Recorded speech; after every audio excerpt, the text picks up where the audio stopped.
Hey guys, it's Micah from Easton. There's a Christmas parade that's going to be in front of our shop. It's not every day we have an opportunity to advertise to an entire town. I want to build something that'll blow them out of the water. Good friend Sean Frost is flying in from New Hampshire. We've got a hard deadline to get him back on an airplane. Just have to see if that's enough time to create a masterpiece.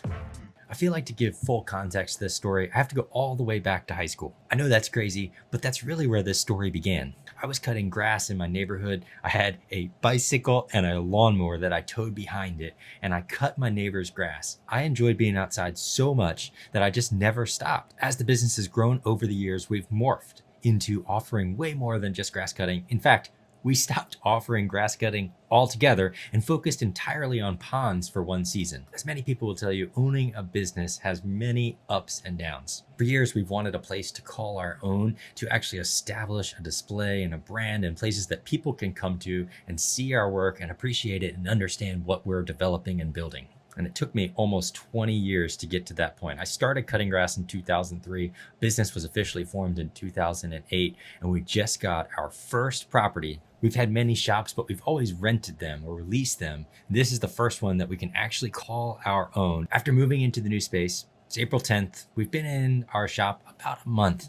We're sitting there having our weekly meeting, and we start to discuss the plans and the displays we want to build and how we want to develop the property. As we're talking through these plans, we realize that the Christmas parade is coming right in front of our new location, our new shop. And what better way to have a display and a space ready to go for that Christmas parade? So we set that goal. This space will be ready for the Christmas parade. I got right to designing and trying to figure out how I want this space to flow, what I want it to look like, and the function that I want to see in it.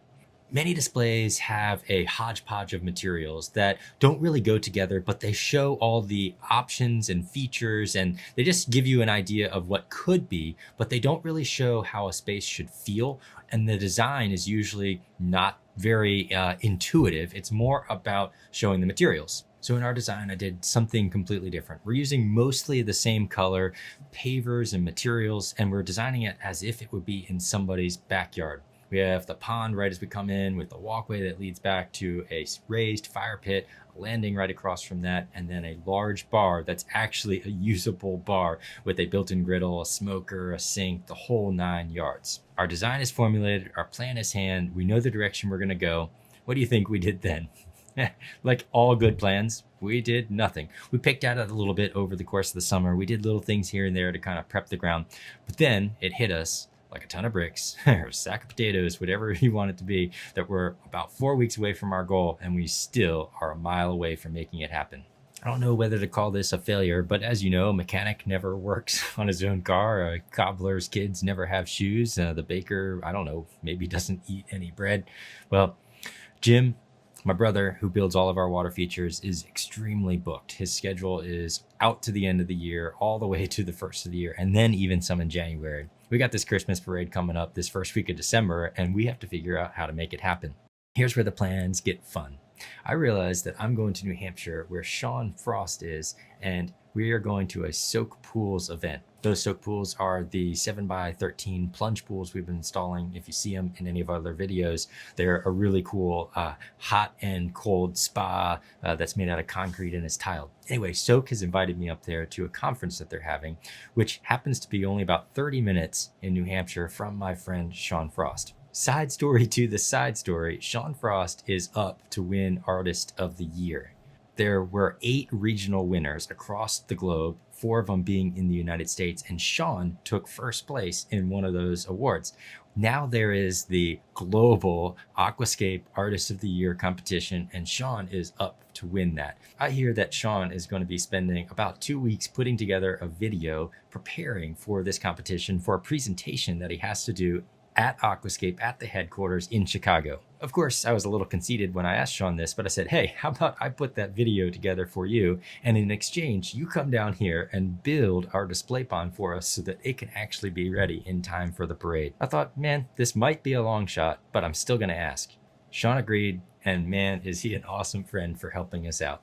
So when I went to New Hampshire, I took my recording gear and we recorded a YouTube video on Sean's property and at a couple of his jobs, checking out his artistry. That video is set to drop the week of the 21st. We originally thought we could release it a little bit sooner, but Aquascape asked us to wait until they had a chance to announce who the Artist of the Year winners were from their channel. So we don't know who exactly is the winner, but the video of us being at Sean's property is going to be coming out after January 21st. And I'm excited for you guys to see that. All right, side story over. Let's get back to the pond at hand and let's get back to what we're building here in this video. Sean and I land in Newport News late on Wednesday afternoon with a plan to hit this pond Thursday morning. I have some rough sketches and some ideas of what I want this pond to look like, but I have a true artist right here ready to build an awesome pond. So I give him only 2 rules that this pond has to have. First one, it needs to have a body of water for fish. And second, it needs to look awesome from the street. Here's the kicker. We only had about a 10 by 20 space to build this pond. I asked him to only be limited by his imagination. So we put together a plan that includes 2 fire bowls, a small sphere, a medium urn, 2 streams, an intake bay, a wetland filter, an upgraded flow of water, and then also using large boulders. My only caveat to this plan is I say, Sean, look, you've got to get on a plane Tuesday. Is this something that can happen inside of that time frame? Because I really like the ideas that you have. I really like the flow of everything and how it's all going to come together. But are we going to be able to make this happen inside of that deadline? He assures me he'll be able to make it happen. No problem at all. Like every good pond builder, Sean was optimistic. What you see going on right now, this is Tuesday afternoon where we are still working on this pond. Sean ended up having to move his flight to Wednesday. Not only did he move it to Wednesday, but you see it's now dark. These guys worked until 2 a.m. to finish up all the little details. Jim had just finished up a big project. Him and Christian and Donnie, when they got back to the shop, immediately unloaded their truck and got right to work working with Sean and Cody to make this whole project come together. The amount of details that went into this space are absolutely insane. We have these 2 fire bowls, so not only did we have to get those plumbed up with water, we also had to get propane to them and away from them. Not only that, I know I'm like adding things in, but not only that, there was also an ignition wire that has an electrode that goes back to a box, and we had to get that wire to and from. So there's 3 things that have to go to each of these bowls. And you see, they're not just like right by the edge. These are integral parts to this water feature. That sphere had to be plumbed up separately. Our wetland had to be built and plumbed up separately. All the lights that went into this had to be wired and the wires have to be hidden. There's a million little things, but they got them all done before Sean got on that airplane and headed back to New Hampshire.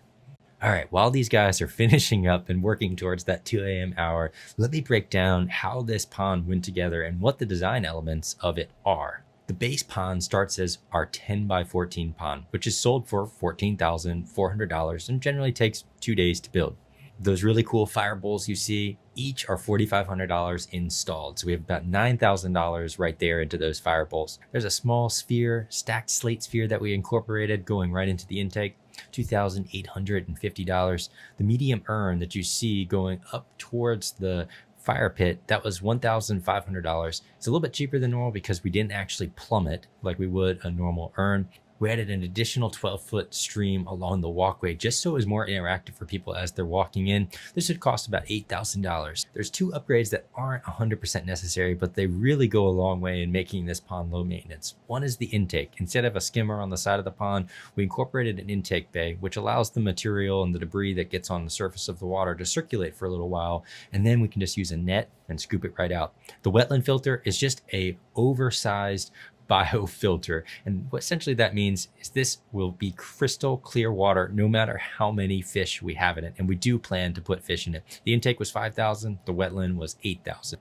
We used a larger pump on this water feature, giving the fountains and the waterfall that extra flow just to give it the oomph that it needs to have that visual from the road. That's about $1,000. Total cost for this epic one-of-a-kind water feature installed would be $53,750. Enough of the numbers. You're probably wondering if we made it in time for our deadline, the Christmas parade, the Pocosin Christmas parade. Did we make it in time for that to happen? And yes, 100% we did. Sean Frost, Jim, Cody, Christian, Donnie, and Frank made sure that this entire display looked absolutely spectacular just in time for the Christmas parade. I'm really excited to have a place that we can bring our clients to show them the artistry that is possible and how water features actually can sound, look, and feel. I know everybody who's watching this video isn't in our area, but if you guys ever do come to coastal Virginia, please look us up, come by and say hello.